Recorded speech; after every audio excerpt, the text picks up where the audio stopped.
Ya, hari ini kita ada seorang yang baru sejak hari pertama telah melakukan The Smart FUE Mega Session telah dibuatkan semalam. Hari ini sebenarnya saya ingin tanya beliau, kenapakah you nak buat hair transplant? Okey, bagi saya hair transplant sangat penting untuk kerjaya saya sebab saya dalam dunia hairstylist. So rambut bagi saya sangat-sangat penting untuk meyakinkan diri saya bertemu dengan klien.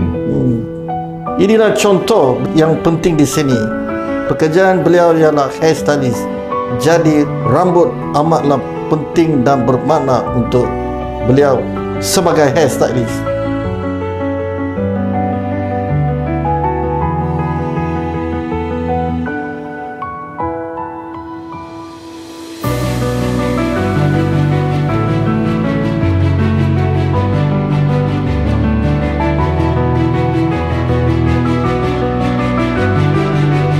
Hai, saya dari Melaka.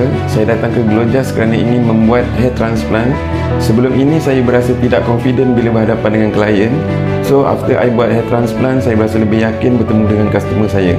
So thank you Prof. Datuk Dr. Jas kerana merealisasikan impian saya.